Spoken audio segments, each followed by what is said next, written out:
ধর্ষকের মৃত্যুর আগে ধর্ষিতাকে মৃত্যুবরণ করতে হয়। এটা হচ্ছে আমাদের সোনার বাংলাদেশ। একজন ধর্ষকের জীবনের মূল্যটা এত বেশি যে তাকে ফাঁসির মঞ্চে দাঁড় করা যাবে না। আমরা বাংলাদেশে কয়জন ধর্ষকের নাম জানি যাকে কঠোর থেকে কঠোরতম শাস্তি দেওয়া হয়েছে, যাকে ফাঁসির মঞ্চে দাঁড় করা হয়েছে? আমরা কি আদৌ কেউ জানি? জানি না। অথচ আমরা কতগুলো যারা ধর্ষিত হয়েছে তাদের নাম জানি। অনেক বড় এই লিস্ট, আসলে অনেক বড়, বলে শেষ করা যাবে না। কুমিল্লার তনু, মাগুরার আসিয়া, 2 দিন আগেও কিশোরগঞ্জে 8ম শ্রেণীর একটি ছাত্রীকে বাসা থেকে তুলে নিয়ে ধর্ষণ করা হচ্ছে। বাবার হাতে মেয়ে ধর্ষিত হচ্ছে, ভাইয়ের হাতে বোন ধর্ষিত হচ্ছে। আমরা আসলে নিরাপদটা কোথায়? আমার মনে হচ্ছে আমরা যেন আইয়ামে জাহেলিয়া যুগে চলে গিয়েছি। মাঝে মধ্যে মনে হয় এর থেকেও খারাপ সময় আছি আমরা, কারণ ওই যুগে মেয়েরা অ্যাটলিস্ট সম্মান নিয়ে মৃত্যুবরণ করতে পারত। জন্মের পরপর জ্যান্ত মাটিতে পুঁতে দেওয়া হতো, আর আমাদের ধর্ষণ করে নির্মমভাবে তারপর মৃত্যুবরণ করতে হচ্ছে।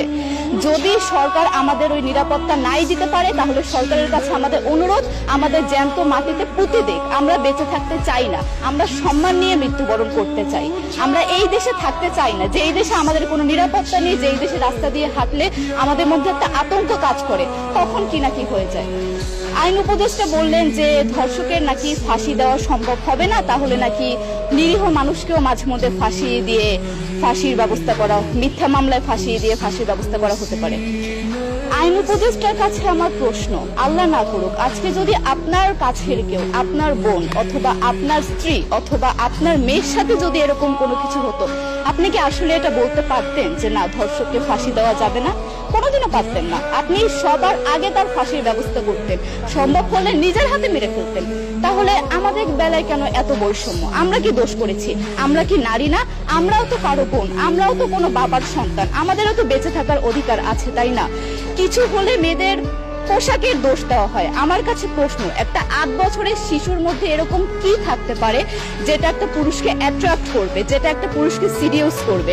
সেরকম হলে আসলে ধর্ষণ করা হতো সবসময় প্রাপ্তবয়স্ক মহিলাকে। কিন্তু আমরা আসলে পরিসংখ্যান গবেষণা করলে দেখতে পারি যে ধর্ষক সবচেয়ে বেশি করা হচ্ছে শিশুদেরকে, কিশোরীদের সবচেয়ে বেশি ধর্ষণ করা হচ্ছে।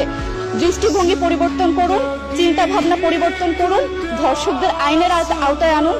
যদি আইন উপদেষ্টা অথবা প্রশাসন যদি ধর্ষকদের শাস্তির ব্যবস্থা না করতে পারে, আমাদের হাতে তুলে দেন, আমরা নিজেদের হাতে শাস্তি দিয়ে দিতে পারবো। এই সাহস আমাদের মধ্যে আছে। বেঁচে থাকার জন্য আমাদের যতটা কঠিন হতে হবে, আমরা কঠিন হওয়ার জন্য প্রস্তুত আছি। আমরা ফাঁসি চাই, ধর্ষকদের কঠোর থেকে কঠোরতম শাস্তি চাই। যতদিন না পর্যন্ত ফাঁসি দেওয়া হবে, যতদিন না পর্যন্ত ধর্ষকদের শাস্তির ব্যবস্থা করা হবে, আমরা আমাদের আন্দোলন অব্যাহত রাখবো। দরকার হলে আমরা শিক্ষা প্রতিষ্ঠান বন্ধ করে দিব, তবুও আমরা থামবো না। এটাই আমাদের দাবি।